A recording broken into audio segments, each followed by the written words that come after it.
Muy bien, vamos a ver la teórica de átomos con más de un electrón, ¿sí? Que vamos a llamar genéricamente plurielectrónicos. El caso más simple, el caso más sencillo que podemos ver después del átomo de hidrógeno es el átomo de helio, ¿sí? Entonces, fíjense, acá tenemos una representación de lo que sería el átomo de helio, donde de manera arbitraria podemos poner al núcleo, podemos localizar al núcleo en el origen, ¿sí? Y luego, bueno, los dos electrones obviamente que van a tener coordenadas arbitrarias, ya que pueden ejecutar movimientos arbitrarios. El hamiltoniano, lo escribimos, va a tener, ahora enseguida les voy a explicar por qué esta simplificación, ¿sí? Pero consideramos los términos de la energía cinética para ambos electrones, la repulsión de cada uno de esos electrones, ¿sí? Que están simbolizados como 1 y 2, con la carga nuclear, fíjense el signo menos adelante, ¿sí? Porque es un producto de una carga positiva, la del núcleo, por la carga negativa del electrón, y finalmente un término que hasta ahora no lo habíamos visto, con un signo positivo delante, que tiene que ver con la repulsión entre los electrones, ¿sí? Acá obviamente que Z no aparece, pero sí aparece L cuadrado, y la distancia electrón-electrón. ¿Cómo llegamos a una ecuación como esta? Fíjense que yo acá estoy obviando el término de la energía cinética del núcleo. Entonces, tenemos dos maneras de llegar a este hamiltoniano. La primera es lo que yo les comenté hace un momentito, ¿sí? Que es considerar simplemente que que el núcleo se encuentra en el origen y que es tan pesado con respecto a los electrones, a la masa de los electrones, que permanece en reposo durante todo el tiempo en el cual los electrones ejercen sus movimientos. La otra posibilidad es hacer un tratamiento como habíamos hecho para el caso del átomo de hidrógeno, ¿sí? En el cual llegábamos a una situación en donde teníamos el sistema, digamos, de dos coordenadas originales, las coordenadas nucleares y las coordenadas del electrón, se convertían en un problema en el cual teníamos una ecuación de Schrödinger que me describía el movimiento del sistema de todo el átomo del átomo como un todo, un movimiento traslacional que no me agregaba ninguna información relevante, y luego una segunda ecuación de Schrödinger, que esa sí era la interesante, que me daba la idea de una interacción de tipo electrostática entre las dos partículas, y donde la masa se reemplazaba, digamos, las dos masas del sistema, la masa del núcleo y la masa del electrón, se reemplazaban por una masa efectiva o reducida, ¿sí? Podemos hacer exactamente lo mismo. Si hacemos eso para el átomo de helio, vamos a encontrar que en lugar de trabajar con la masa del electrón acá, tendríamos que reemplazarla por la masa efectiva o la masa reducida, ¿sí? Y nos quedaría un segundo hamiltoniano que describiría simplemente todo el sistema, digamos, a todo el átomo, el núcleo más los dos electrones, como si fuese una partícula libre, es decir, desplazándose solamente con energía cinética, ¿sí? Es decir, que las dos formas de trabajar son equivalentes. Una por eso un poco más rigurosa que la otra, porque implica, digamos, un cambio de coordenadas, es tal vez más elegante. La otra implica, por supuesto, bueno, hacer la suposición de que el núcleo, al ser una partícula más pesada, se mueve más lentamente y entonces podemos despreciar su energía cinética. En cualquiera de los casos, incluso cambiando de coordenadas, hay un término que no podemos reducir, y es justamente el de la repulsión entre los electrones, ¿sí? Que es un poco el término que nos va a complicar las cosas, ¿sí? Ya va a hacer que las soluciones de este tipo de sistemas no sea tan simple o sencilla como era en el caso de átomos hidrogenoides. Bien, ahora que tenemos el hamiltoniano, escribamos la ecuación de Schrödinger, ¿sí? Agregamos la energía, tenemos una función de onda que depende de las coordenadas de los dos electrones. Escribimos entonces el hamiltoniano, aparece acá entre paréntesis. Y fíjense, vamos a hacer una cosa. Antes de seguir adelante, vamos a jugar un poco con todo este conjunto de constantes que aparecen acá. Tengan en cuenta ustedes que h partida es la constante de Planck, ¿sí? Dividido 2pi, es decir, es un cociente de constantes. La masa del electrón es una constante. La carga del electrón es una constante. Y 4pi por epsilon 0 también es una constante. Entonces vamos a ver, para no seguir trabajando, para no seguir, digamos, metiendo estas constantes dentro del hamiltoniano y que nos compliquen un poco la existencia, digamos, nos compliquen la vida al hacer las cuentas, vamos a ver qué podemos hacer con ellas, si tenemos alguna manera, digamos, elegante de reducirlas. Vamos a multiplicar toda la ecuación de Schrödinger por la masa del electrón y dividirla por h partida cuadrada, ¿sí? Obviamente, al hacer eso, los términos desaparecen de la energía cinética y modifican los términos los términos de tipo culómbico y el término de la energía. Fíjense que la energía la paso acá restando, ¿sí? Para meter todo dentro de un paréntesis grande, ¿sí? E igualar la ecuación de Schrödinger a 0. Esto es arbitrario, ¿sí? Lo hago simplemente por comodidad, para que me quede todo dentro del paréntesis. Observen ustedes que lo que queda dentro de esto del segundo, tercer y cuarto término dentro del paréntesis está relacionado con esa constante A que vimos en la teórica anterior de átomos monoelectrónicos, ¿sí? Esa constante que tenía dimensiones de una longitud, ¿sí? ¿Cuál es la diferencia entre esa constante A que vimos en la teoría anterior y esta que aparece acá?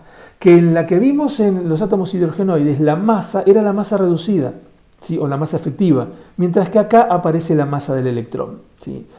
Bien, la diferencia se va haciendo cada vez más pequeña entre mu y la masa del electrón a medida que la masa del núcleo va aumentando. Cuanto más grande sea la masa del núcleo, mu va a ser más parecida a la masa del electrón. Suponiendo que la masa del núcleo es infinitamente grande, entonces mu va a tender a la masa del electrón.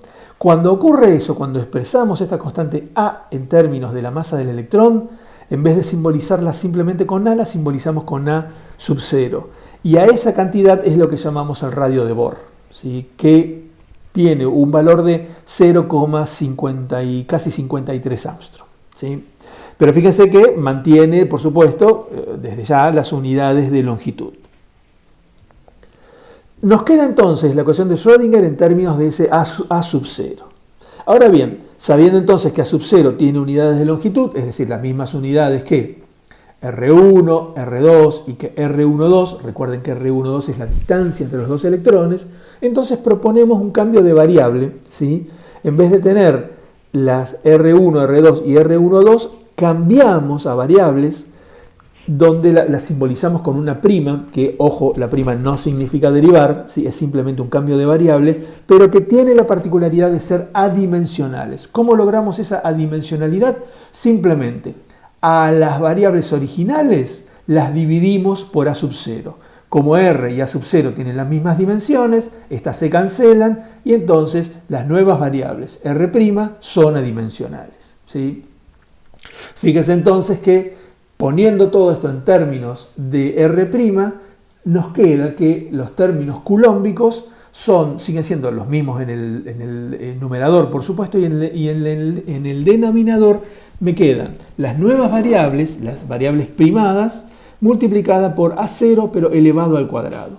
Y hay una cosa importante también. Si yo cambio de R a R', tengo que considerar ese cambio también en los operadores nabla cuadrado. Como son derivadas al cuadrado, entonces me va a aparecer un término nuevamente A0 al cuadrado dividiendo, ¿sí? Esto es importante, ¿por qué? Porque fíjense entonces que el A0 cuadrado aparece dividiendo en todos los términos excepto en el de la energía, ¿sí? Esto me permite entonces multiplicar todo por A0 cuadrado, ¿sí? Y simplemente por simplificar, me olvido de la prima, ¿sí? Para las R. Recordemos, no obstante, que ahora las variables que implican distancias, ¿sí? R1, R2 y R12 son adimensionales. Obviamente que la ecuación de Schrödinger sigue siendo igual a 0 y fíjense, me quedó todo esto que aparece acá. Ahora bien, fíjense lo siguiente. Yo hice que las R sean adimensionales. A Z le quité la dimensión, porque la constante E, que es la carga del electrón, la dejé dentro de la nueva constante, dentro del radio de Bohr. Es decir, que estos términos Z sobre R1, Z sobre R2, 1 sobre R12, son en realidad adimensionales, ¿sí?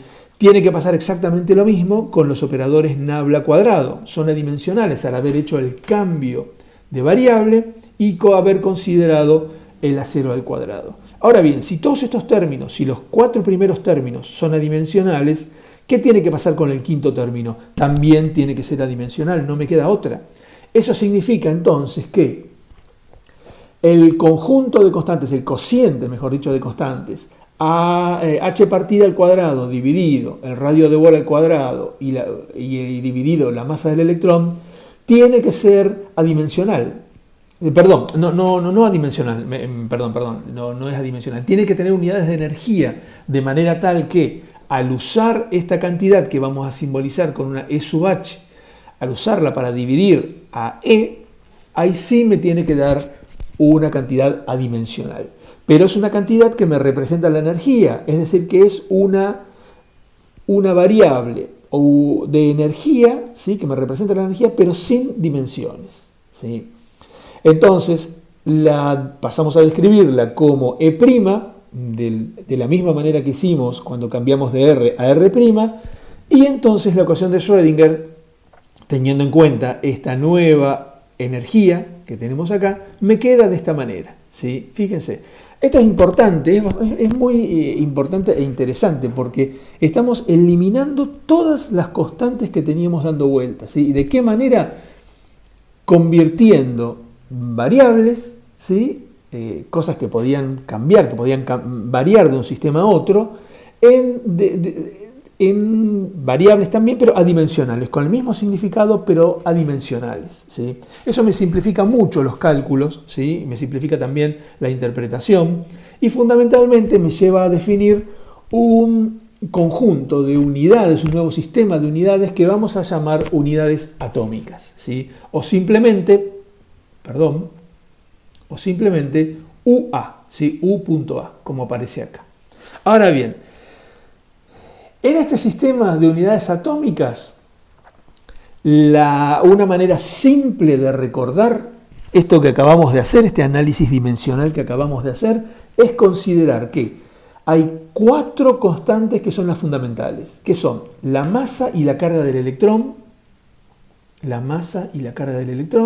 h partida, y 1 sobre 4pi epsilon cuadrado, ¿sí? Si a estas constantes, ¿sí? Que son las fundamentales, las hacemos iguales a 1, es decir, arbitrariamente iguales a 1, entonces el radio de Bohr y la unidad de energía, que vamos a denominar Hartree, después van a ver por qué Hartree es un apellido, ¿sí? También valen 1, ¿sí? Si me permiten ir un momentito para atrás, fíjense la definición del Hartree. La definición del Hartree depende de h partida, depende del radio de Bohr y depende de la masa del electrón.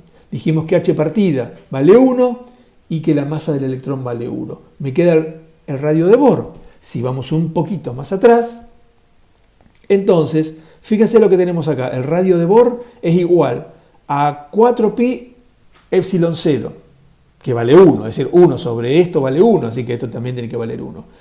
Multiplicado por h partida al cuadrado, h partida vale 1. La masa del electrón vale 1 y la carga del electrón vale 1. Es decir, que este producto y cociente de constantes vale 1. El radio de Bohr tiene que valer 1. Si eso es cierto, entonces la unidad de energía, este Hartree, también tiene que valer 1, ¿sí? Entonces eso significa que a partir de esta arbitrariedad de hacer iguales a 1 a estas 4 constantes fundamentales, el resto de las constantes se definen en función de estas 4 fundamentales, ¿sí? Y todas van a ser iguales a 1. Eso es lo bueno, eso es lo interesante. Fíjense, acá tenemos una unidad de tiempo que se define en términos de la constante de Planck sobre 2pi, dividido Hartree, ambas son iguales a 1, por lo tanto esto es igual a 1. La unidad de velocidad en términos de el radio de Bohr, el Hartree y H partida, todo igual a 1, ¿sí? Entonces, esta es la particularidad, las unidades atómicas tienen este efecto interesante, ¿sí? Es decir, a partir de que hacemos nosotros arbitrariamente igual a 1, 4 constantes fundamentales, el resto de las constantes que nosotros necesitamos para trabajar también son iguales a 1, ¿sí? Y por supuesto que tienen una equivalencia en el sistema internacional, ¿sí? Que está dado en esta tabla. ¿Está bien? Entonces, si reescribimos la ecuación de Schrödinger, ¿sí? En unidades atómicas para el átomo de helio o en principio para cualquier sistema atómico que contenga 2 electrones, ¿sí? Nos queda de esta manera, ¿sí? Fíjense que ya no escribimos más ni H partida, ni la masa del electrón, tampoco masas reducidas o efectivas, 4pi epsilon cuadrado no queda, ¿sí? No, digamos, también desaparece. Lo único que por supuesto tenemos que considerar es el Z, la carga nuclear, porque eso sí es lo que va a variar de un sistema a otro. Entonces, fíjense, vamos a empezar observando y reescribiendo, ¿sí? De una manera diferente la parte del hamiltoniano que tenemos acá dentro del paréntesis este grande. ¿Qué pasa si nosotros agrupamos la energía cinética correspondiente al primer electrón con el término de la interacción con el núcleo también del primer electrón? Todo eso lo metemos dentro de un paréntesis, ¿sí? Y hacemos lo mismo con el término de la energía cinética del segundo electrón y la interacción con el núcleo del segundo electrón, ¿sí? Son estos dos términos que aparecen a su vez dentro en paréntesis anidados en el paréntesis más importante exterior, ¿sí? ¿Reconocemos a estos términos que están acá entre paréntesis? Sí, son los hamiltonianos de los sistemas hidrogenoides, ¿sí? Sistemas con un solo electrón con una carga nuclear igual a Z, ¿sí? Es decir que entonces nosotros podemos reescribir estos términos, esto que está dentro de estos paréntesis anidados, como si fuesen hamiltonianos monoelectrónicos, ¿sí? Y lo único que me queda fuera, que no puedo, digamos, no tengo manera de agruparlo, es la repulsión entre los electrones, ¿sí? Entonces, quiere decir que nosotros en principio podríamos describir cualquier sistema con 2 electrones a partir de los hamiltonianos monoelectrónicos más un término que implica la repulsión entre los 2 electrones. Esta es la diferencia, obviamente, que tenemos entre lo que estudiamos en la teórica anterior, los átomos monoelectrónicos y los átomos de 2 electrones, ¿sí? Lamentablemente este término, ¿sí? El 1 sobre R12, es un término que complica mucho las ecuaciones y no me permite obtener una solución analítica, sino que me permite obtener solamente soluciones numéricas y que son soluciones bastante sofisticadas desde el punto de vista matemático, ¿sí? No obstante, nosotros podemos obtener soluciones analíticas, pero claro, son soluciones analíticas aproximadas. Si nosotros proponemos una forma matemática para la solución, podemos encontrar una solución, digamos, exacta, pero claro, la solución de partida fue aproximada, entonces la solución analítica es aproximada. Eso es, digamos, lo que quiere decir una solución analítica aproximada, ¿sí? Las dos técnicas de aproximación que vamos a utilizar son la que se denominan teoría de perturbaciones y el método variacional. Eso es lo que vamos a estudiar ahora inmediatamente, ¿sí? Estas dos técnicas de aproximación. ¿Cuáles son las principales diferencias? Antes de meternos a estudiar de lleno la teoría de perturbaciones, en primer lugar, ¿cuáles son las diferencias? ¿Cómo podríamos resumir la diferencia entre los dos métodos, entre las dos técnicas de aproximación? Fíjense, en la teoría de perturbaciones lo que hacemos es tomamos como punto de partida un conjunto completo. Ahora enseguida vuelvo a esto de por qué está idealmente escrito ahí entre paréntesis. Un conjunto completo de funciones de un sistema de referencia, ¿sí? Un sistema de referencia que vamos a llamar el sistema no perturbado, ¿sí? Al ser un sistema no perturbado no se va a modificar durante el cálculo. Y entonces lo que vamos a hacer es calcular progresivamente correcciones, tanto a la energía como a la función de onda, ¿sí? Bien, vuelvo entonces, ¿por qué puse idealmente entre paréntesis? Sabemos que un conjunto completo de funciones idealmente puede llegar a ser un conjunto infinito de funciones, ¿sí? Entonces, si el conjunto es infinito, ¿sí? Difícilmente podamos trabajar con el mismo. Vamos a necesitar reducirlo, ¿sí? Por lo tanto, nosotros sabemos que difícilmente cumplamos con la condición de utilizar un conjunto completo de funciones, ¿sí? Aunque podamos escribir una sumatoria desde 1 o desde 0 hasta infinito, desde el punto de vista práctico no vamos a poder calcular todas las integrales necesarias, simplemente por una cuestión lógica, ¿no es cierto? No podemos calcular infinitas integrales. Entonces, en algún punto vamos a tener que acotar la suma hasta un valor n determinado, ¿sí? N, por supuesto, menor a infinito. En el método variacional, en cambio, lo que hacemos es construimos una función de prueba, ¿sí? ¿Y qué condiciones le vamos a imponer a esa función de prueba? Que cumpla con las condiciones de contorno del problema, ¿sí? Y a la función de prueba la vamos a construir a partir de parámetros, ¿sí? Que se van a optimizar durante el cálculo. Esos parámetros que se optimizan durante el cálculo son los que llamamos parámetros variacionales, ¿sí? La ventaja del método variacional es que la optimización de esos parámetros me permite obtener al mismo tiempo la energía y la función de onda. Mientras que en la teoría de perturbaciones tenemos que ir por separado cuando calculamos la energía, correcciones a la energía y correcciones a la función de onda, ¿sí? Con esto no estoy diciendo que uno de los métodos sea mejor que el otro, estoy simplemente marcando las diferencias. Vamos a ver entonces la teoría de perturbaciones. Como habíamos comentado hace un ratito, la teoría de perturbaciones se basa en que tenemos un sistema que decimos que es el sistema sin perturbar, ¿sí? Es un sistema de referencia, ¿sí? Y ese sistema de referencia está perturbado muy levemente, ¿sí?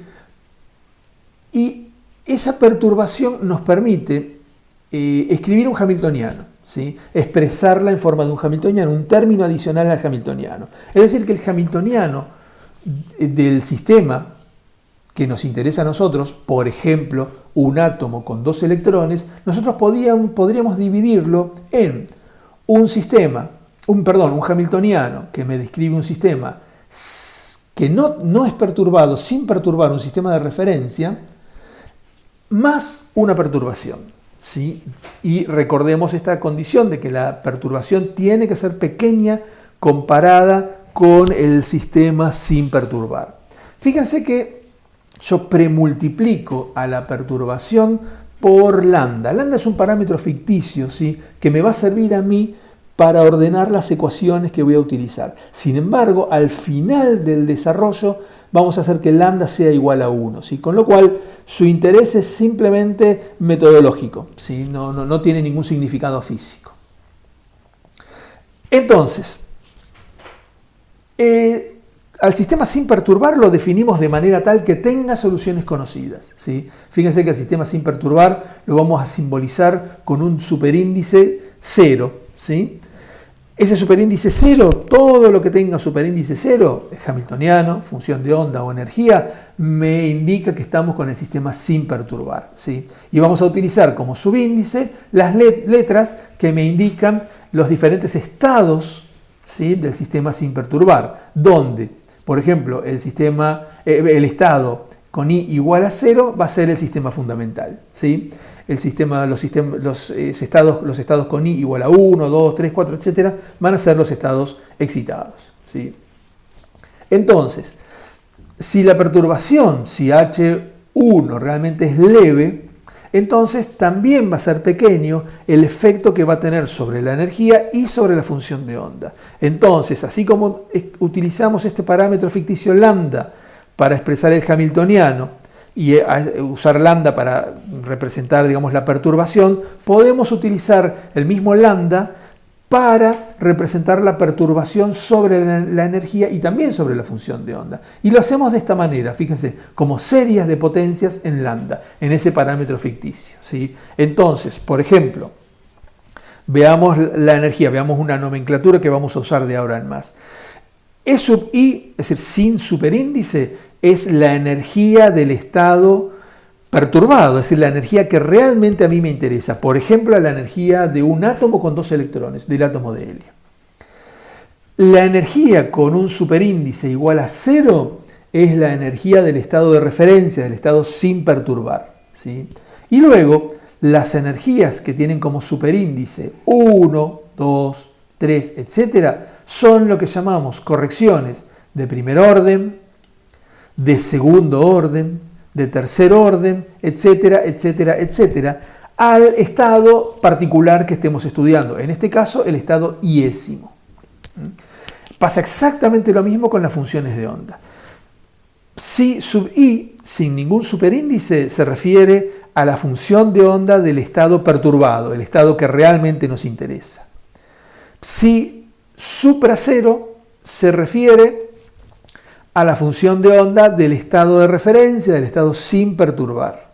Y todas las funciones de onda con un superíndice igual a 1, 2, 3, etc., son las correcciones de primer orden, de segundo orden, de tercer orden, etcétera, etcétera, etcétera, a la función de onda. Nuevamente, el subíndice i hace referencia al estado en el que estamos interesados. Sí, que puede ser el fundamental o podría ser también algún estado excitado.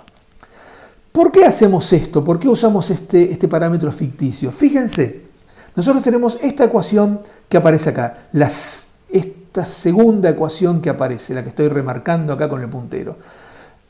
Vamos a traer a la función de onda que le tenemos expresada acá como una serie en términos de lambda, la vamos a traer acá, acá y acá. Y a la energía que la tenemos también expresada como una serie en términos de lambda, la vamos a traer acá. Me va a quedar una cosa, no es complicada, pero digamos algebraicamente, bueno, tengo que tener un poquito de cuidado, reemplazo las funciones de onda y la energía con sus series correspondientes, distribuyo los términos y agrupo en función de las potencias de lambda, ¿sí? Potencias de lambda iguales, de manera tal que voy a obtener diferentes ecuaciones en función de las potencias de lambda correspondientes, ¿sí? Entonces, para una potencia de lambda igual a 0, bueno, que esto es que no va a existir en realidad, pero la expresamos igual como si fuese una potencia válida, me va a quedar ni más ni menos que la ecuación de Schrödinger para el estado sin perturbar, ¿sí? Sin perturbar, que es el estado de referencia. Cuando lambda es igual a 1, me queda una ecuación que es un poco más complicado y esta es lo que me va a permitir calcular las correcciones de primer orden, tanto a la energía como a la función de onda, ¿sí?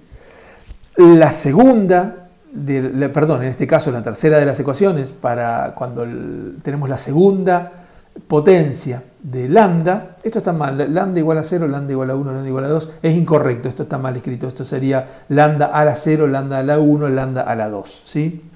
Entonces, cuando lambda es igual a 2, lo que nos va a permitir calcular va a ser la corrección de segundo orden a la función de onda y también a la energía. Es decir, que tenemos que ir, fíjense ustedes, ecuación por ecuación para ir encontrando las diferentes correcciones, ¿sí? ¿Y por qué digo ecuación por ecuación?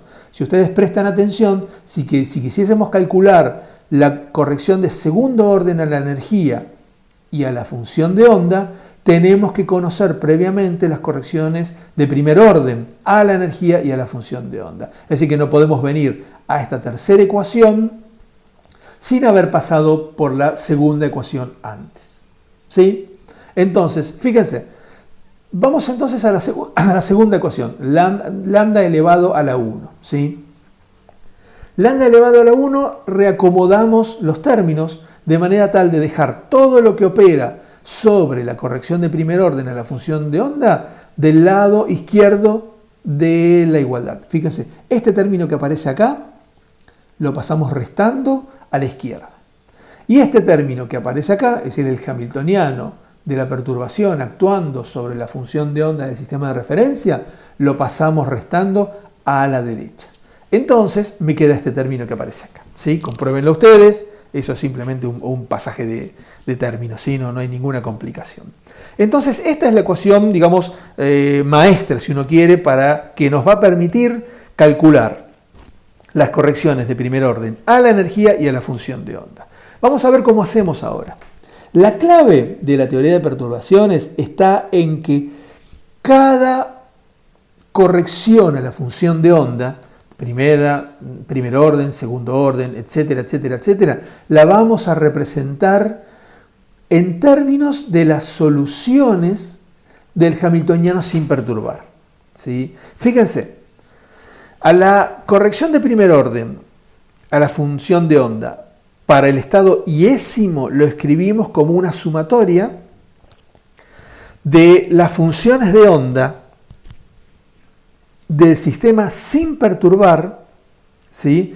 De todos los estados del sistema sin perturbar, excepto el iésimo, ¿sí? Excepto el iésimo. Esto es una condición importante, ¿sí? Y esto surge a partir de la condición de normalización de la función de onda perturbada, ¿sí? Esto, bueno, es algo que se va a desarrollar mejor en el seminario.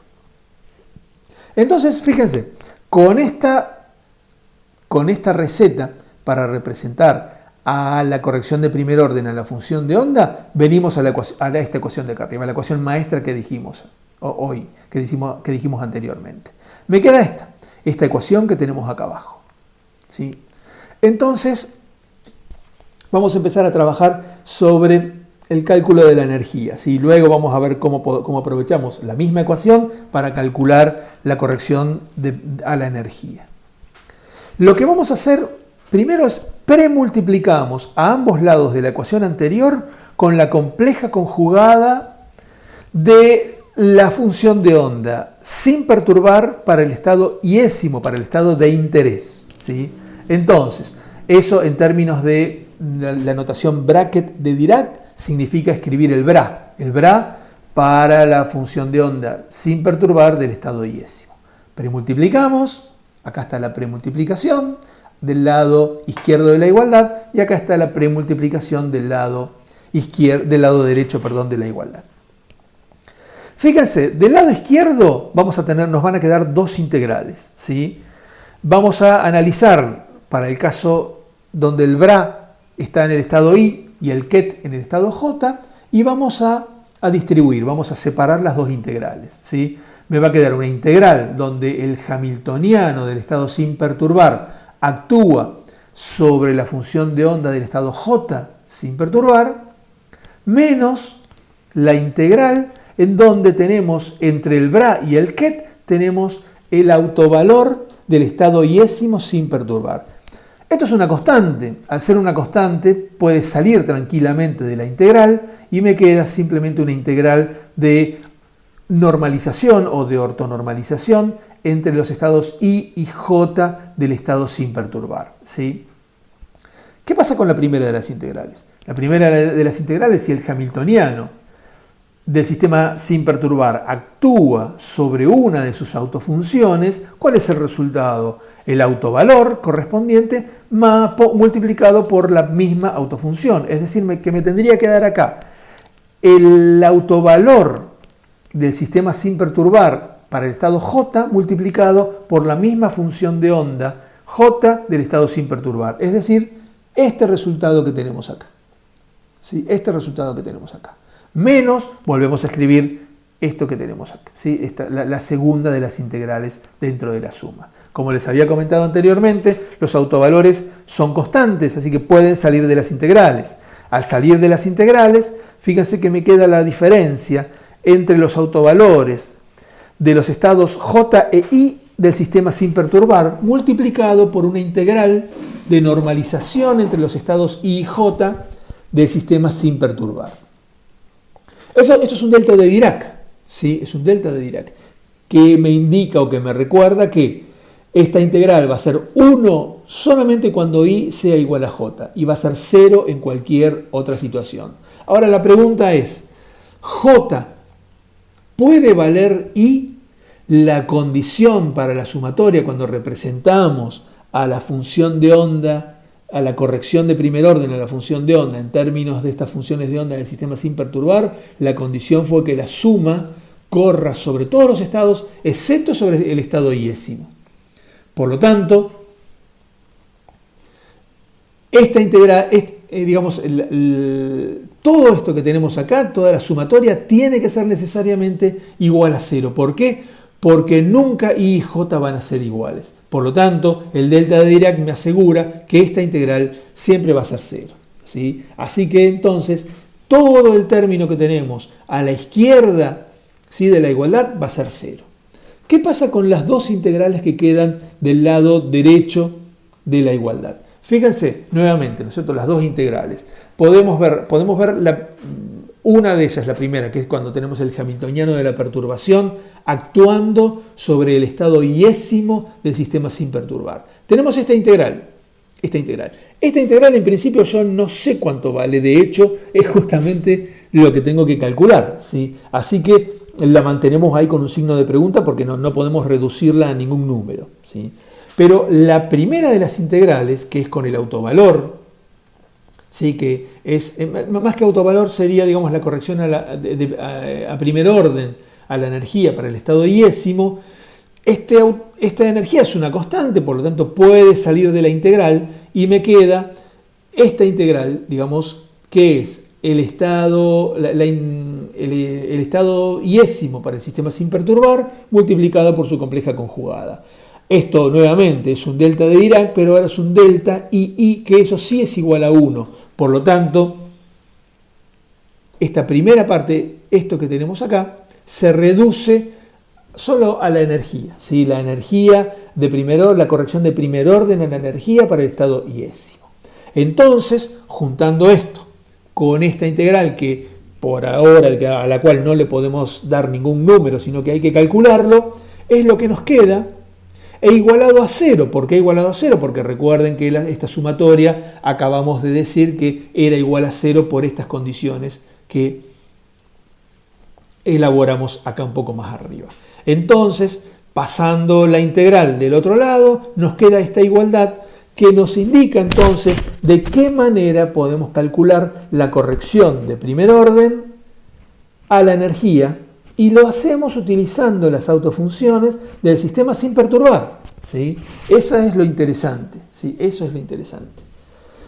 Bien, veamos ahora qué pasa si... Vamos ahora a concentrarnos en el cálculo de la corrección de primer orden a la función de onda, ¿sí? Volvemos con la ecuación maestra que tenemos, pero ahora en lugar de premultiplicar con el bra del estado iésimo, premultiplicamos con el bra de un estado K cualquiera, con la condición de que sea distinto de I. Entonces, nuevamente, actuamos sobre la ecuación maestra, escribimos acá el bra, la función de onda del estado K del sistema sin perturbar, lo mismo del lado derecho de la igualdad, ¿sí? Entonces, fíjense, otra vez lo mismo, si hacemos el mismo análisis que hicimos anteriormente, ¿sí? Cuando tenemos el autovalor, ¿sí?, E sub I del estado sin perturbar, esto es una constante, puede tranquilamente salir de la integral. Cuando el hamiltoniano del sistema sin perturbar actúa sobre la función de onda, también del sistema sin perturbar, ¿sí?, para el estado J, lo que me va a devolver va a ser el autovalor J, ¿sí?, E sub J para el sistema sin perturbar, ¿sí? Y me va a quedar un delta de Dirac KJ, ¿sí?, multiplicado por CJ, que es este mismo coeficiente que aparece acá. Ahora bien, ¿qué valor de J es el único que me va a asegurar que algo adentro de esta suma sea distinto de 0? Cuando J sea igual a K, el delta de Dirac va a ser igual a 1. Por lo tanto, J igual a K es el único término de toda esta suma distinto de 0. Cuando reemplazo J por K, me queda esto que aparece acá. Es decir, que esta sumatoria, toda esta sumatoria, desde J distinto de 1 hasta un infinito eventualmente, ¿sí?, el único término que queda va a ser este, ¿sí? Y depende del K, que el K es en realidad el estado que elegimos para premultiplicar en la ecuación maestra esta de la que estamos hablando. Vamos al lado derecho de la igualdad. En el lado derecho de la igualdad, ahora lo que tenemos es que la corrección de primer orden a la energía puede salir tranquilamente de la integral y me queda un delta de Dirac entre los estados I y K del estado sin perturbar. Y me queda restando la acción del hamiltoniano de la perturbación sobre el estado iésimo del sistema sin perturbar y premultiplicado por el sistema késimo del estado sin perturbar, ¿sí? Nuevamente, esta es una integral de la cual yo no puedo anticipar ningún resultado, ¿sí? Entonces la voy a llamar de manera genérica H sub KI, que me recuerda los estados sobre, digamos, que estoy considerando para calcular esta integral, y el supra, digamos, el 1, ¿sí? Para considerar o para que me recuerde que estamos trabajando con el hamiltoniano que me representa la perturbación. Entonces, fíjense ustedes que, ¿qué pasa con este primer término? Este primer término, este delta de Dirac, KI, yo no tengo acá manera de elegir, o sea, no tengo una sumatoria como tenía del lado izquierdo de la igualdad, una sumatoria donde yo J podía hacerla recorrer todos los valores hasta llegar a K y entonces tener un número distinto de 0. Acá, en este caso, K e I están fijos y además K es distinto de I, porque esto yo lo definí acá arriba. Por lo tanto, ¿qué pasa con este delta de Dirac? Si K es distinto de I, es igual a 0. Así que este término se anula y el único término que sobrevive a la derecha de la igualdad es menos la integral entre los estados K e I del estado sin perturbar del hamiltoniano que representa la perturbación. Dicho de otra manera, tenemos esta expresión que aparece acá y pasamos dividiendo la resta de autovalores del sistema sin perturbar, simplemente los cambio de orden para eliminar el signo menos que aparece acá arriba. Y me quedan, fíjense ustedes, una expresión para calcular el coeficiente C sub K de la sumatoria con la cual representamos a la corrección de primer orden de la función de onda para el estado iésimo. Entonces, volviendo a esa expresión, yo puedo escribir la corrección de primer orden a la función de onda para el estado iésimo como una sumatoria sobre todos los estados excepto el I, excepto el estado de interés, ¿sí? ¿Y cómo es? ¿Qué forma tiene esa suma? Bueno, fíjense, las funciones de onda del estado sin perturbar multiplicados por el coeficiente, pero ahora el coeficiente tiene una forma que acabamos de deducir. ¿Y de qué depende la forma del coeficiente? De la integral, ¿sí?, entre el estado iésimo, el estado que a mí me interesa, y el estado jésimo, ¿sí?, del hamiltoniano perturbado, dividido la energía de los dos estados, del estado I y del estado J. Recuerden que todo lo que aparece, todos los estados que aparecen dentro de esta suma son los estados sin perturbar. Fíjense que el cociente que tenemos acá es lo que en cierta manera me justifica por qué la sumatoria no puede ir sobre el estado iésimo, ¿sí? Si J en algún momento vale I, entonces el denominador se haría infinito, ¿sí? Entonces ya no tendría sentido, ¿sí? Esa, bueno, es una manera de ver por qué la sumatoria esta va sobre todos los estados del sistema sin perturbar, excepto el sistema de interés, el iésimo, ¿sí? Hay otra manera de explicarlo, como les comentaba anteriormente, que tiene que ver con la condición de normalización de la función de onda del sistema perturbado. Bien, entonces, fíjense, vamos a hacer una especie de resumen de lo que acabamos de ver. La corrección de primer orden, ¿sí?, o primer orden de la energía para un estado cualquiera y, por ejemplo, depende de la función de onda de ese mismo estado, pero en el sistema sin perturbar. Es decir, que a la corrección de primer orden a la energía para un estado iésimo la calculamos con esta expresión.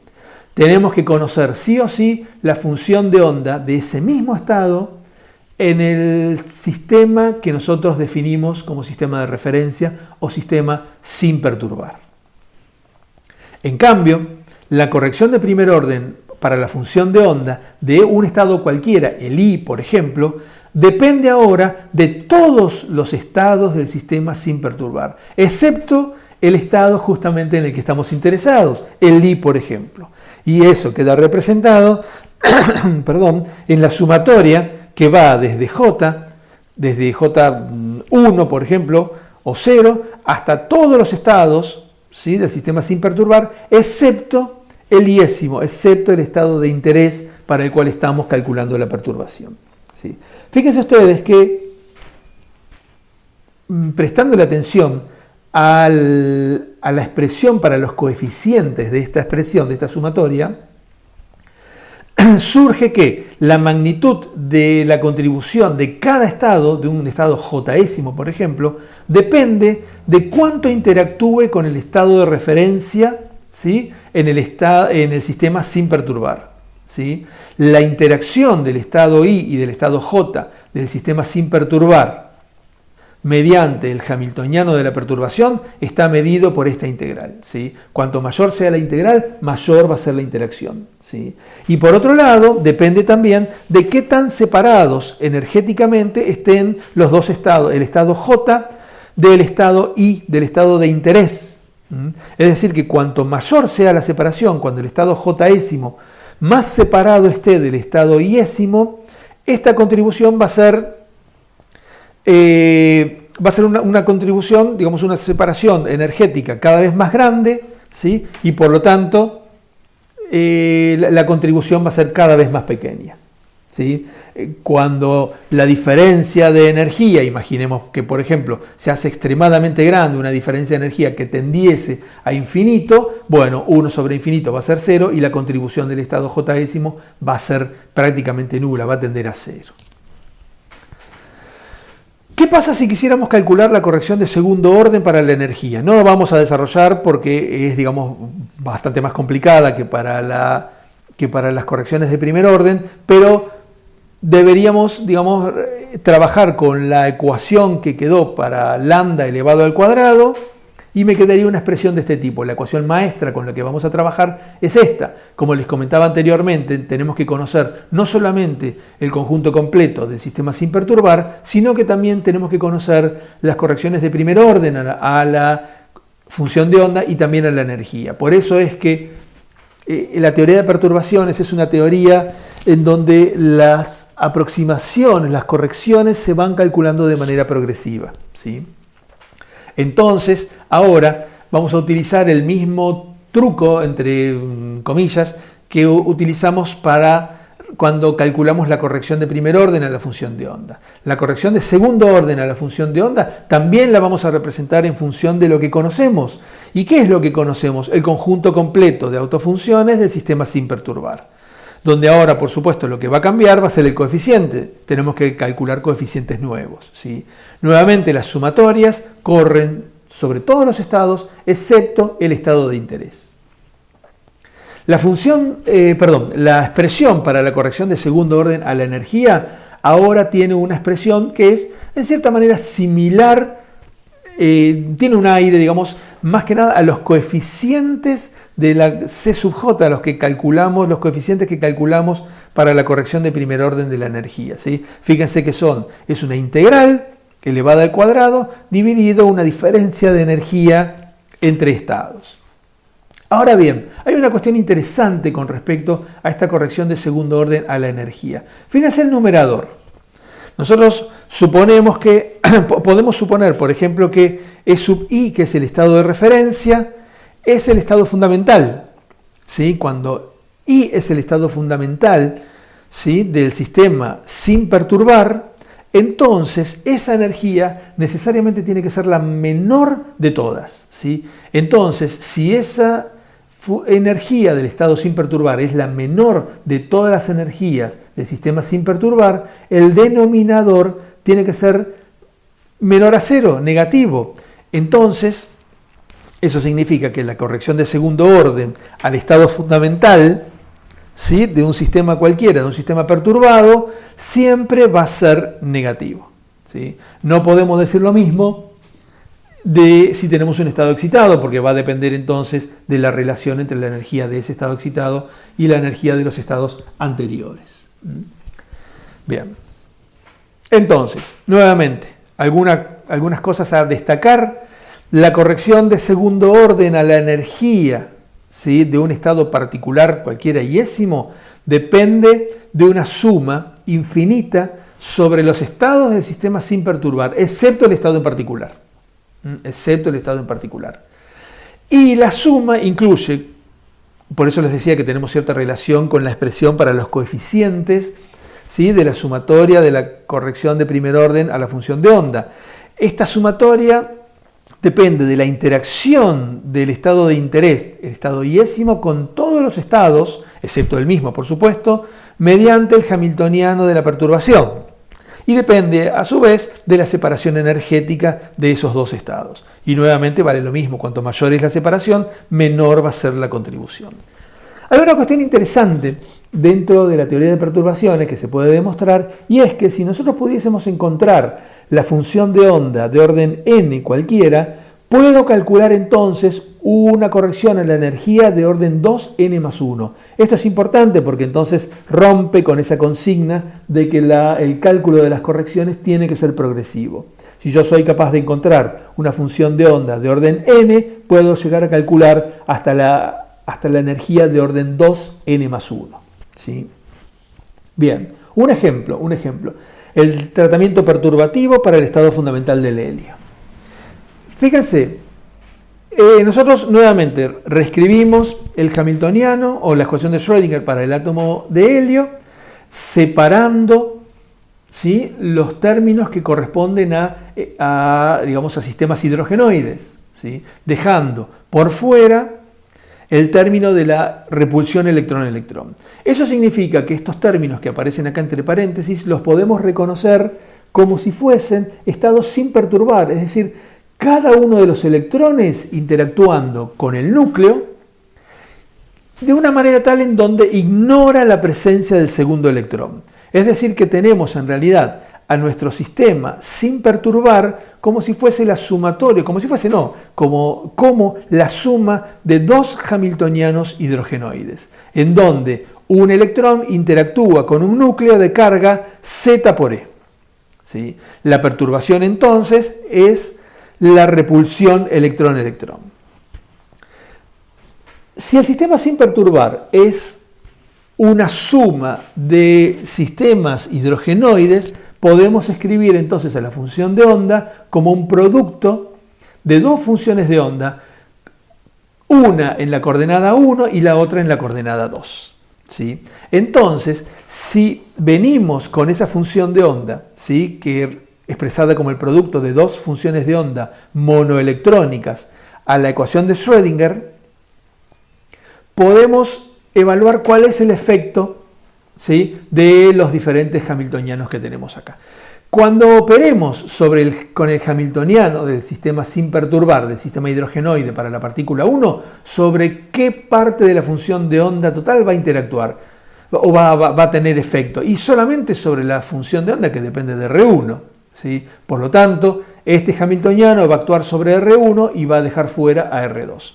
Lo mismo cuando tengamos el hamiltoniano del sistema sin perturbar actuando sobre la coordenada 2, sobre R2, sobre qué parte de la función de onda va a interactuar, va a tener efecto. Y sobre la función de onda que depende de R2, bueno, eso es lo que tenemos representado acá. Por otro lado, la perturbación, como depende de las coordenadas de los dos electrones, yo acá ya no puedo considerar que va a tener efectos sobre una y no sobre otra. En principio debería tener efectos sobre las dos. ¿Sí?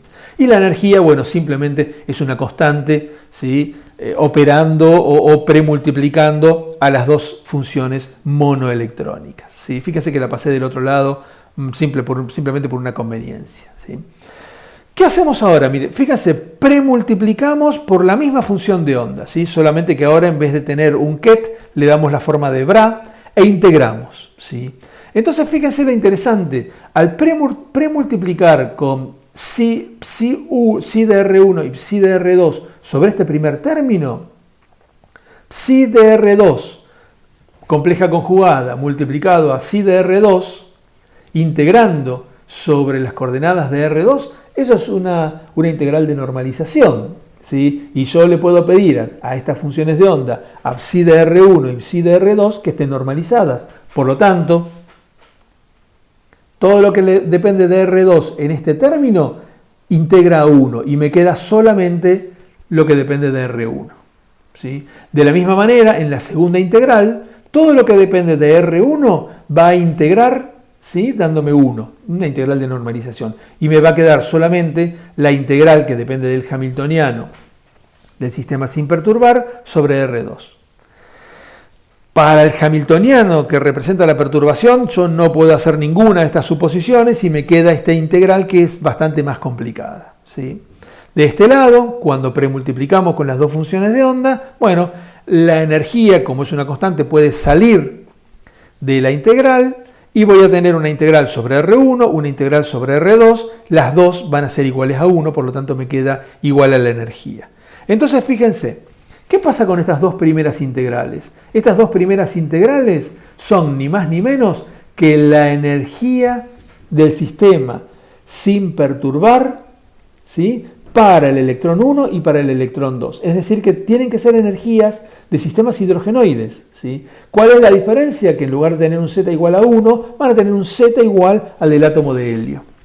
Por lo tanto, este término me conduce a una energía de tipo E1 supra 0, mientras que esta segunda integral me conduce a un término de tipo E2 supra 0. Las dos iguales en unidades atómicas a menos 1/2 de z cuadrado. Estoy considerando el estado fundamental del átomo de helio, por lo tanto n es igual a 1, así que el n del denominador no lo considero.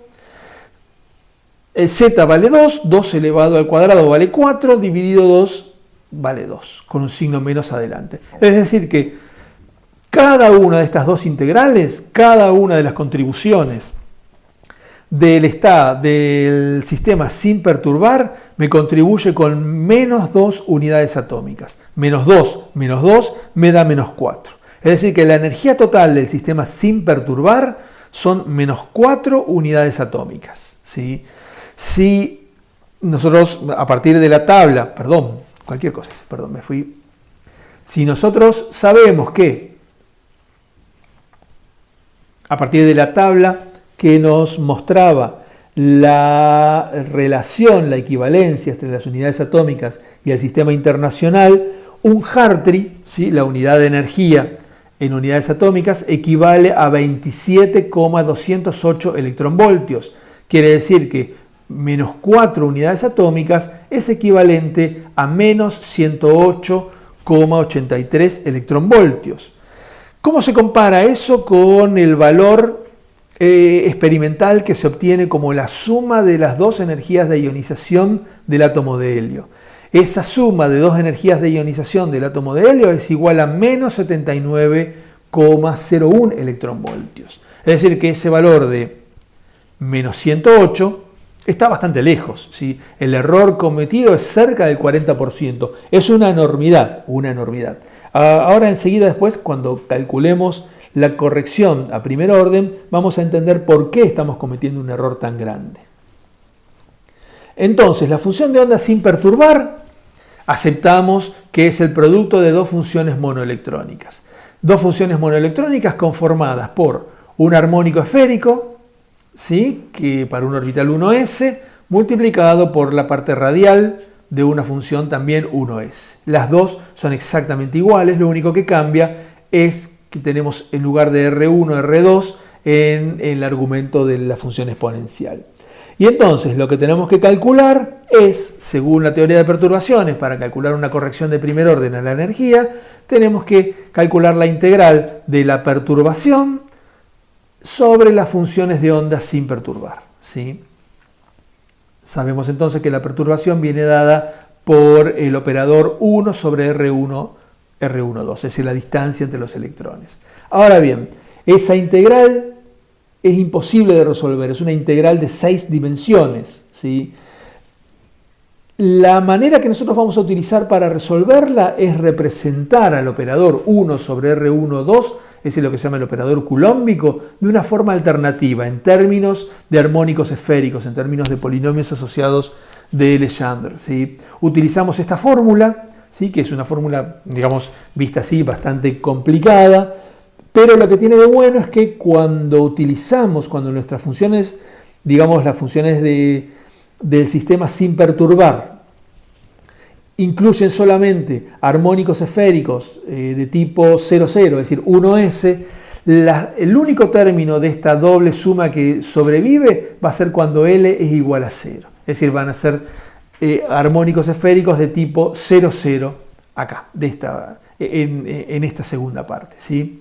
Esto ustedes van a tener la oportunidad de trabajarlo, esto en uno de los problemas del seminario, ¿sí? El problema está muy comentado, con mucha ayuda para que ustedes puedan ir avanzando, ¿sí? Entonces, bueno, no nos vamos a detener en la manera en que se trabaja con esta representación del operador de Coulomb. Simplemente decir que cuando representamos al operador de Coulomb por esta doble suma y nos quedamos con el primer término, digamos con L igual a 0 y ML igual a 0, entonces la integral que vimos en la diapositiva anterior nos da como resultado 5 octavos de Z, ¿sí? Que es igual, recordando que Z vale 2, a 1,25 unidades atómicas, o bien 34,01 electronvoltios.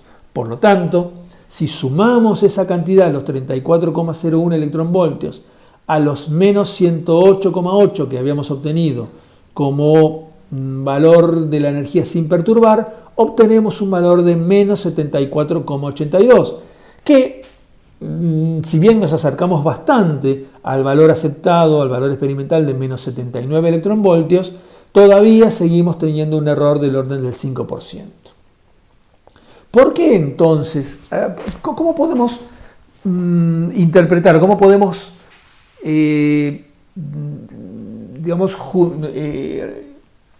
explicar que seguimos teniendo errores importantes a pesar de haber calculado una corrección de primer orden? Bueno, en realidad, la explicación de todo esto está justamente en que estamos obviando uno de los postulados de la teoría de perturbaciones. Si ustedes recuerdan, la teoría de perturbaciones se basa en que la perturbación tiene que ser pequeña con respecto al sistema sin perturbar, ¿sí? Es decir, que la energía de la perturbación tiene que ser pequeña comparada con la energía del sistema sin perturbar. Y está claro que si la energía del sistema sin perturbar es menos 108,8 electronvoltios, la energía del sistema, la energía de la perturbación es mayor a 34 electronvoltios. Eso quiere decir que es mayor, es casi un 40%, ¿sí? Eso significa entonces que la perturbación no es pequeña en absoluto. Por lo tanto, cuanto más nos desviemos de los postulados de la teoría de perturbaciones, quiere decir que mayor va a ser la cantidad de correcciones que vamos a tener que agregar. Por ejemplo, si calculáramos las correcciones a segundo orden y a tercer orden para el estado fundamental del helio, las mismas me dan menos 4,29 y más 0,12 electronvoltios. Sumadas entonces a las cantidades anteriores, obtenemos un valor de menos 78,99 electronvoltios, que ahora sí tenemos un acuerdo que es bastante bueno comparado con el valor experimental de menos 79,01 electronvoltios. Fíjense que en la primera mitad de la década de 1960 se hicieron cálculos. Imagínense que en aquel entonces las computadoras no estaban, muy difundidas, así que los cálculos eran mitad a mano y mitad en las computadoras monstruosas que había en aquel entonces. Monstruosas me refiero al tamaño, no a la potencia, ¿sí? Entonces, fíjense que prácticamente tardaron 2 años, ¿no es cierto? Entre 1963 y 1965, estas dos personas fueron capaces de calcular hasta la corrección de sexto orden en la función de onda. Y aprovechando esa propiedad que, conociendo la función de onda hasta orden n, podíamos calcular la corrección de orden 2n más 1 en la energía, calcularon la corrección de orden 13 en la energía y obtuvieron una energía total de menos 79,004 electronvoltios. Lo que pasa es que la tarea computacional fue, se imaginan ustedes, enorme, ¿sí? Terriblemente.